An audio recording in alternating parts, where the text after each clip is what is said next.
tardes a todos y todas, o todas y todos, depende de cómo queramos verlo. El día de hoy, para esta conferencia de prensa, me acompaña el equipo político estratégico del Ministerio, y indico político estratégico porque es efectivamente en este equipo donde se hacen patentes los planes, las estrategias, para que después los equipos táctico-operativos hagan viable lo que planteamos en el plano estratégico. Y para mí es importante mostrar que lo que hacemos es un trabajo de equipo. No es un viceministro que en su área toma decisiones o un ministro que toma decisiones verticalmente, sino que estamos trabajando viendo todas las aristas del tema de seguridad, que son prevención, anticipación, inteligencia, investigación criminal y contención, y de igual manera rehabilitación. Un mes con 6 días tomamos posesión.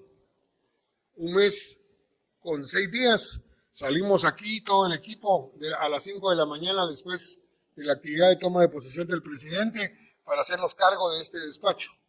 Un mes, 6 días donde encontramos algunas cosas importantes, interesantes y buenas, porque encontramos equipo en policía y en las otras unidades que estaban comprometidos y siguen estando comprometidos por la seguridad del país. Pero también encontramos otra parte del ministerio donde los temas de procedimiento, los temas administrativos también tenían lógicas de las cuales estamos cambiando, y en su momento les contaré más detalles. Pero la conferencia para hoy es fundamentalmente para hablar de algunos temas que me interesa comunicarles. Es importante señalar que en este mes 6 días no hemos descansado en cumplir lo que el presidente Bernardo Arévalo nos ha dado como mandato, y es priorizar los temas fundamentales que le afectan a la población. Y el tema por excelencia, ustedes ya lo saben que lo he dicho siempre, es el tema de las extorsiones.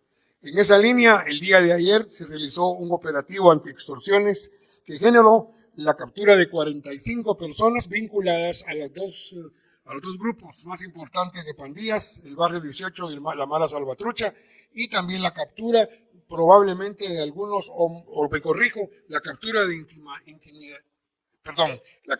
imitadores, que obviamente se tiene que demostrar en la sede judicial las responsabilidades y el nivel de responsabilidades. ¿Por qué es importante? ¿Por qué son importantes las capturas y 45 capturas? Solo en el caso de imitadores en una cárcel, no estoy hablando de imitadores fuera, hay algunos que generan 1000 llamadas diarias, lo que puede significar en situaciones bastante favorables a la población, que de 1000, supónganse ustedes, 15, 20% caigan en la lógica de la extorsión. Estamos hablando de 1200, 150 personas diarias, que después en diferentes niveles caen en el tema de la extorsión. Capturar 45 personas dedicadas a la extorsión significa fundamentalmente que una cantidad considerable de guatemaltecos, de empresas, de pequeños comerciantes, de personas que día a día trabajan para obtener el alimento para su familia, no van a recibir una llamada extorsiva.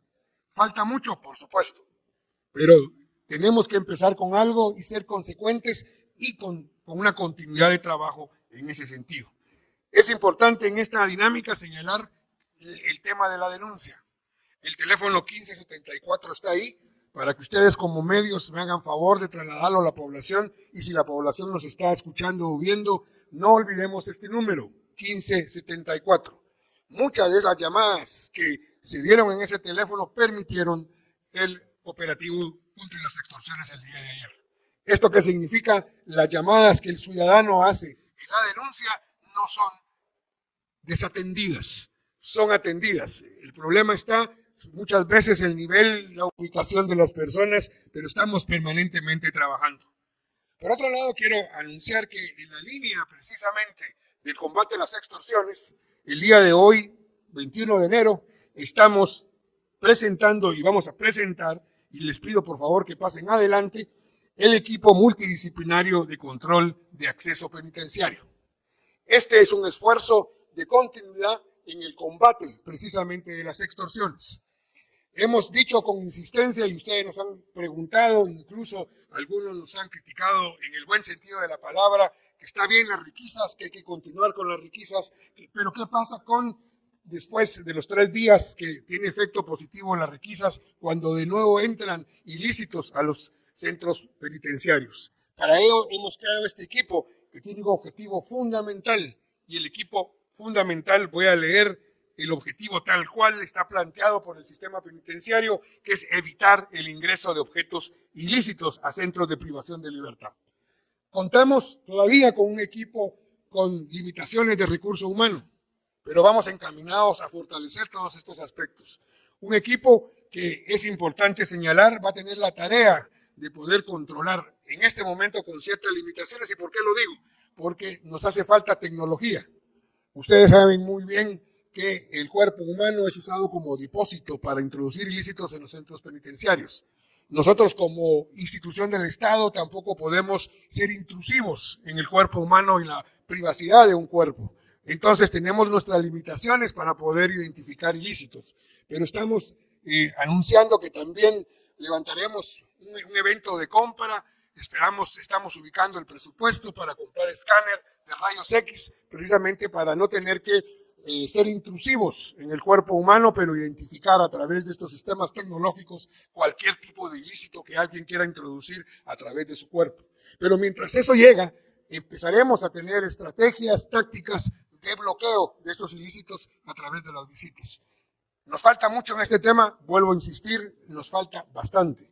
El camino es extenso para recorrer, pero tenemos que empezar a caminar y lo estamos haciendo con contundencia y con seguridad de que, como lo he dicho, la criminalidad va a encontrar en esta administración una institucionalidad que va a responder a las necesidades de la población.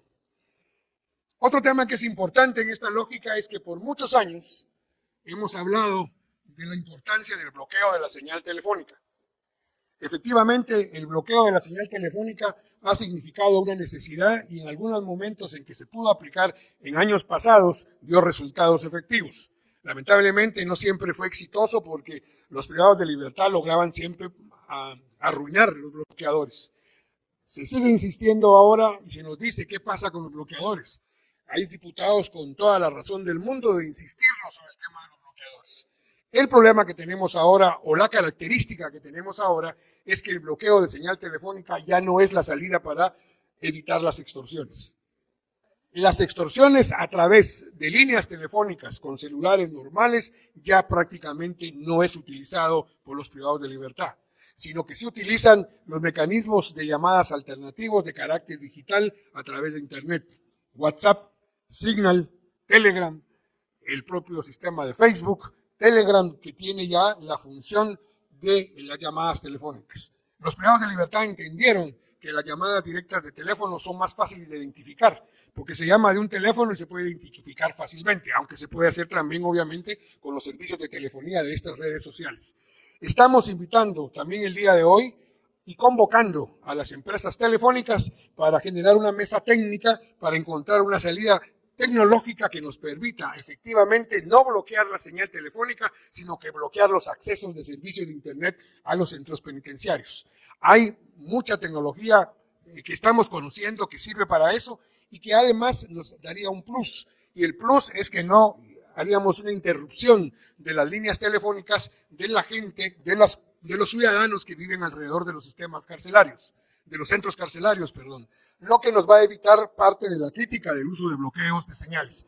Esto no es inmediato porque tenemos que encontrar el camino de la tecnología, pero con el hecho de que logremos una mesa técnica donde estén los expertos de las telefónicas, implica fundamentalmente el poder avanzar en este tema. Es decir, hemos dicho, y el señor presidente lo ha insistido desde el momento en el cual se plantearon el tema de los 100 días en la época de transición, que la extorsión es el fenómeno criminal que más nos preocupa. Seguimos avanzando en otros temas, porque seguimos avanzando en el tema precisamente antinarcótico, que vamos a seguir trabajando con mucha insistencia, y recuérdense el eslogan que tenemos: no hay mañana, la seguridad es hoy. Muchas gracias. Gracias, señor ministro. Vamos a dar paso a las preguntas por parte de los periodistas. Así que nos informan quiénes estarán aquí ya con las preguntas listas para que se puedan acercar, presentarse y de qué medio vienen. Ministro, buenas tardes a todos, también los viceministros. En primer lugar, bueno, y hablando también un poco acerca de la tecnología, y específicamente se detuvo ayer a personas que también atentan en contra de repartidores y camiones y todo esto, y que también bloquean señales, en este caso de GPS. ¿Qué se hace en este caso contrario de que la tecnología la utilizan ellos para delinquir? ¿Y qué se estaría haciendo al respecto de este tema? Y por último, también para hablar un poco con el viceministro Ovalle acerca de las acciones que estará tomando para mejorar lo que era Dipafront y lo que se está planeando hacer en este respecto a futuro. Bien, si entendí bien la pregunta, se refiere el tema inicial es el tema del robo de furgones. Bien, el día de ayer tuvimos una reunión con la Junta Directiva de la Cámara de Comercio y justamente tocamos ese tema porque es un tema muy sentido y que tiene impacto en términos de la economía del país. La habilidad que tienen estos individuos es que logran, como usted dijo, logran bloquear los GPS de los furgones y no se pueden identificar como normalmente se identifican. Aquí dos acciones concretas. Uno, que vamos a instituir una fuerza de tarea que en el campo de inteligencia, en el campo de investigación criminal, va a trabajar para contener este tema. Pero hay otro tema que es importante, es el control de las carreteras.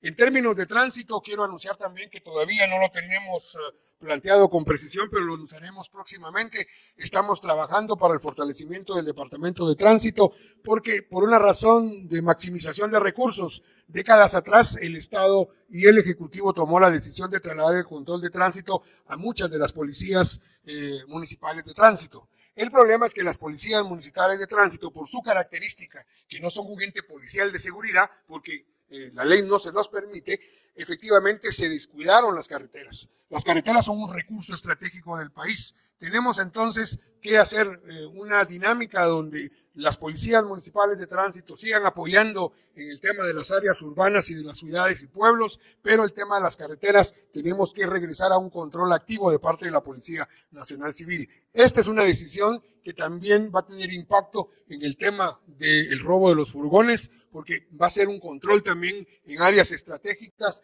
de donde se mueven más personas, de donde efectivamente se mueve mercadería y se mueve el transporte en mercadería. Esto resulta fundamental porque también es un dato que ustedes deben de saber, me imagino, que hoy por hoy las muertes por accidentes de tránsito, hay días es que es superior a las muertes por homicidio, ya sea por arma de fuego o por arma blanca. ¿Esto qué significa? Que la muerte de personas, de ciudadanos, por accidentes de tránsito se está convirtiendo en una pandemia. Y mucho de eso tiene que ver porque no hay controles suficientes, no hay controles reales de los límites de velocidad, no hay controles reales sobre el tema de quienes están conduciendo, por ejemplo, el transporte público. Sabemos de que hay muchas personas que han sido causa de accidentes en el transporte público extraurbano y nos encontramos que son jóvenes de 19, 20 y 21 años cuando no deberían de tener una licencia para manejar un vehículo de transporte público. Por lo tanto, este tema, menciono todo lo que está relacionado, no solo el tema de los furgones, sino que todo lo que está relacionado con respecto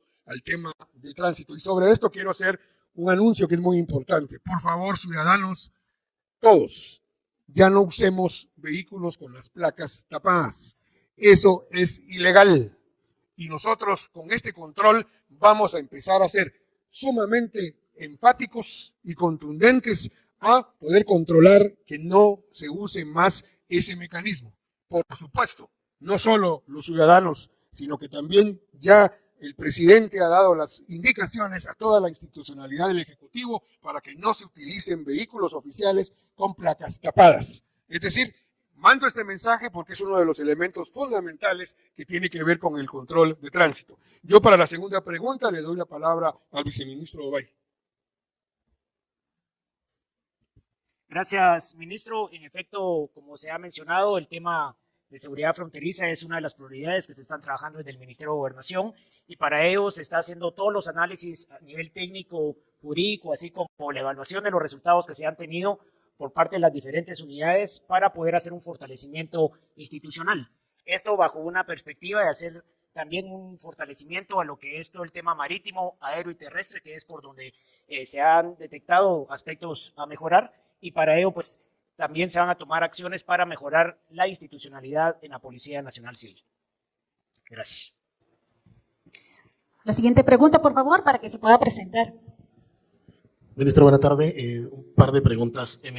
Presenta este grupo multidisciplinario.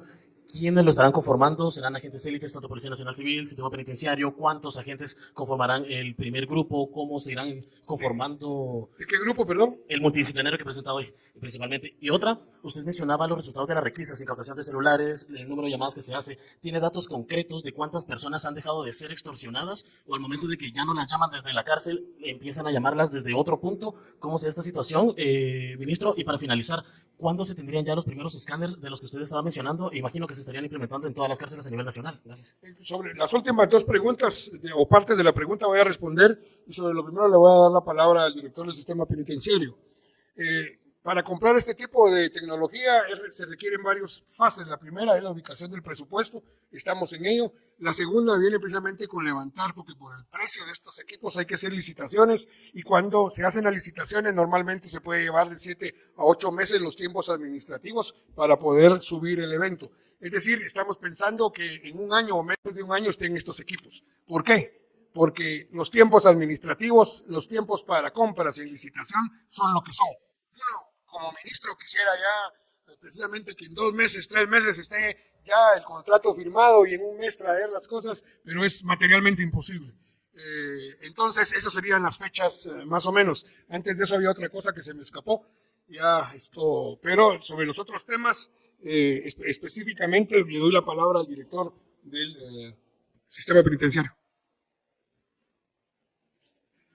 Gracias, ministro. Buenas tardes a todos. Con respecto a la conformación de los equipos multidisciplinarios, está conformado por personal de la Policía Nacional Civil, personal de la Subdirección de Investigación Criminal de sus diferentes unidades, personal de Inteligencia Civil, Procuraduría de los Derechos Humanos y 2 unidades respectivas del sistema penitenciario. No sé cuál era la otra pregunta, si me la pudieran volver a repetir.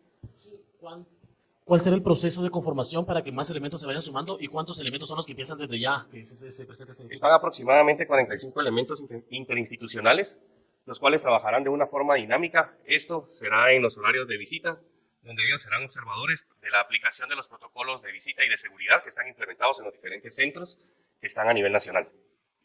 Estos equipos funcionarán de manera dinámica, no estarán de manera permanente y empezarán a actuar a partir del día de mañana. Gracias. Pasamos la segunda.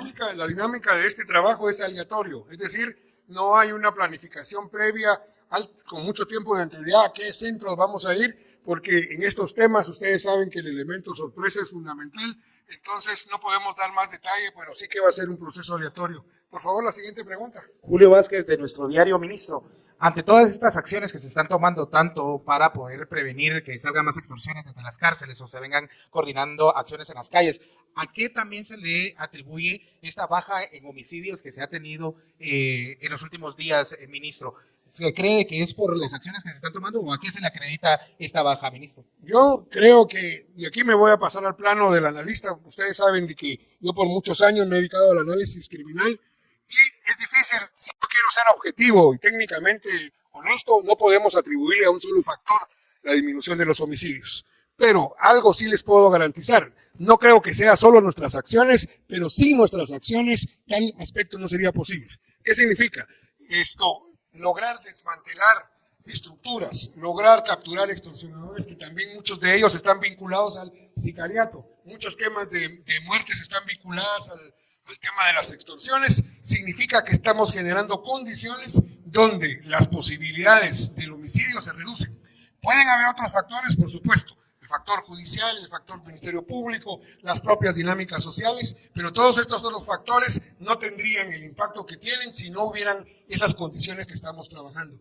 Por eso nosotros no vamos a descansar en seguir con las acciones. Vuelvo a insistir, va a llegar el momento en que estas acciones van a ser tan cotidianas que la población va a tener la percepción que no estamos haciendo cosas nuevas. Eso es normal en la seguridad. Pero vamos a seguir con este tipo de acciones y vamos a seguir innovando precisamente para poder contener la criminalidad. Y recuerdo que se hablaba sobre el tema de los números de extorsiones después de estas acciones.